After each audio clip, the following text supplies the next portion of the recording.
Our countdown to first pitch in the Great American Conference continues. Today, our journey through the GAC takes us to Shawnee, where we get to visit with Sam Maples, who is the head softball coach for the Oklahoma Baptist Bison. Coach, a pretty good season last year, right at about 500 overall and in conference play, 21-20 overall, 16-17 in the GAC. You make your first appearance in the postseason here in Division II last season with the Great American Conference tournament appearance. A loss to Harding in the quarterfinals. But, it's a program that it looks very much like you have going in the right direction now in your fourth year. You could go back to 2020 and say, wow, I mean, that was headed the right direction before everything hit that screeching halt. And then, of course, last year, a good season as well. So where is the program right now? How's it looking in Shawnee today? Yeah, we're doing really well. We're 2 weeks out, so the girls are getting pretty excited, and we're trying to go one day at a time and just continue our preparation. We are expecting some big things from some incoming players, some freshmen that we have coming in. Of course, we look to replace some key offense that we had with Shelby Savage, Cheyenne Demery, McKenna Anderson. So we really are excited just to have some of our fifth years back and just see kind of what those freshmen and incoming girls can do this year as well. You're right. You do have a lot from the offensive side to replace position players and among your batters, top four bats from last season. You mentioned some of those as well. So let's start with Asia Henry, a senior, Emily Richardson, a super senior, both players able to not only get on base, but these are also some of your leading returnees anyway in RBI and getting that offensive production for you. Yes. We'll look to Asia, certainly Emily Richardson, to be some key contributors. We're also looking to some players. I mean, the three I listed were all starting outfielders. So that's really opened up some positions for some returners, but also some freshmen to come in and compete. We're going to look to Mia Modelmog, who's a key returner for us as well, just offensively and defensively in the outfield, kind of a corner outfield spot, power hitter. So we're really excited about her. Josie Sparks is another one, and she was a catcher for us last year. And so she's back, and just the leadership that we get back with those girls as well. On the offensive side, on the defensive side, just in the locker room, we've got some really good players coming back, and some great players coming in, some freshmen, that we're going to look to as well. We brought in 6 freshmen and then a transfer from Murray State Junior College. So you'll look to see Addie Reese. She's from Murray State. So look to see her name in some headlines. We're really excited about what she brings to our team. And especially in the leadership role as well. She actually has 3 years of eligibility, but she kind of comes in as a senior, kind of part of the COVID craziness with all the eligibility.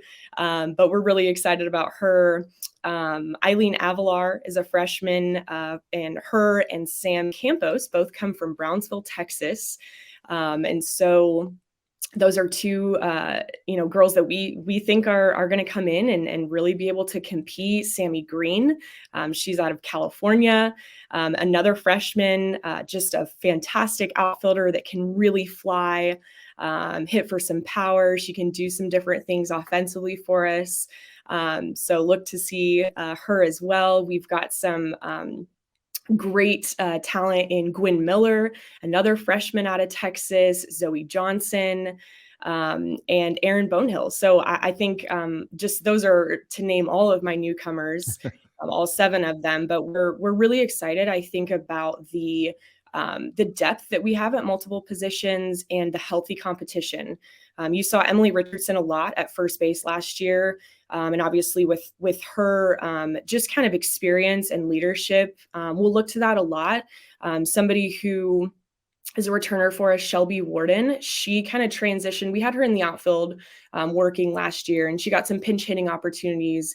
But she really came back and had worked super hard over this summer. So I was really encouraged, not only by her, but many others that came back ready to go. And I kind of challenged her with the new job at first base of, hey, I want somebody that's going to be able to come in and continue to compete there. So Shelby Warden has really been pushing and fighting for time there at first base just all fall. And so we're just excited to see kind of how that plays out.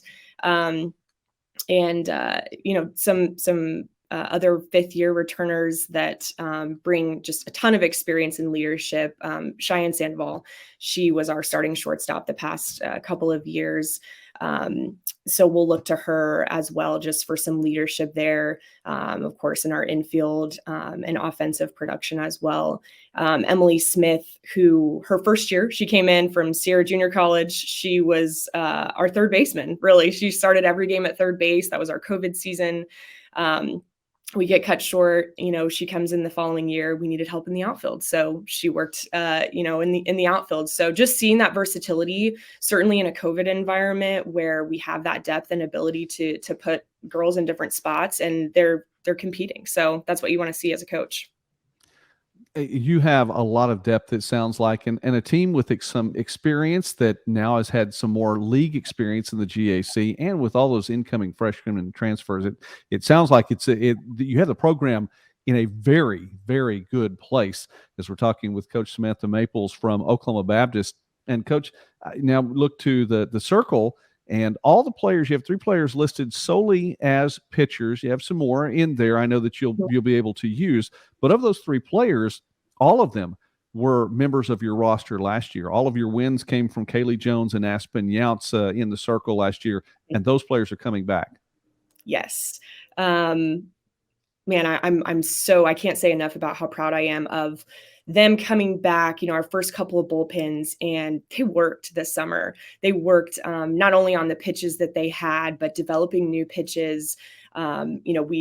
We made program history. We made the conference tournament last year, and that's not good enough for those girls. They're like, hey, we had some injuries, as does everybody kind of at that point in the season. Everybody kind of battles that. And so we felt like we didn't quite get to where we wanted to be. And so they were not satisfied. In the summer, they really got after it and worked hard. And so as a coach, I was so proud of them for that.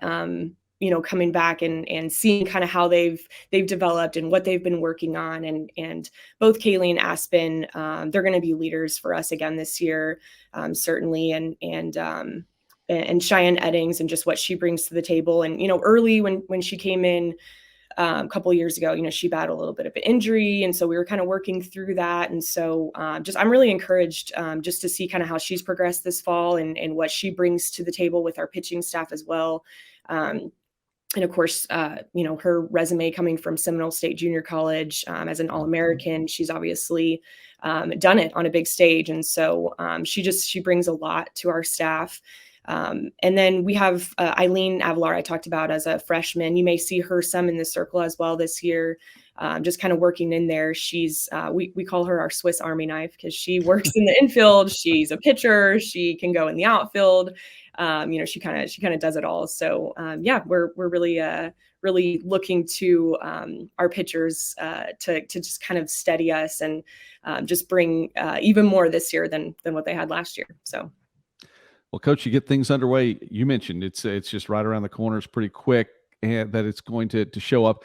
You travel to Arkadelphia, play some nice competition there, and then you travel to Lubbock, play some nice competition there. Travel up the Oklahoma City area, not that far a trip for you from Shawnee, Oklahoma City, and Edmond to get that done. GAC schedule gets underway February 25th. You go back to Arkadelphia. Oh, and then you go on the road the next time to Southwestern. Oh, and then you go on the road the next time to Bethany. It is not until March 11th that you all play it out. Your entire schedule looks like it's a road schedule this year. Yes. So that should be a lot of fun. You will definitely get to know your team on the road as you get things going this year. Talk about the opening to your schedule. Yeah, I'm looking at our schedule the other day, and we face some great competition, both in region, And some, I think down in Lubbock, we play some RMAC schools, which is my old stomping ground from Colorado Christian. We actually match up with them. We play some Lone Star schools. We've got a great slate for preseason. So that we're really looking forward to, in preseason. And I think, sometimes that's just the way the conference schedule works out and how we worked it with preseason. And so we won't have that home game until March. But, a lot of those are neutral sites too. And so I just think our girls, they just want to play ball, whether it's home or away. They're pumped to get out there and just compete. Yeah, those neutral sites are fun. I was just wondering who you made mad at the conference office to go. I'm teasing.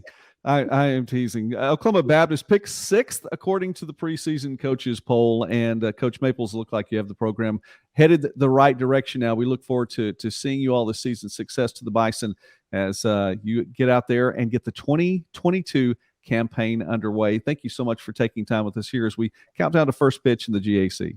All right. Thanks so much, Joey.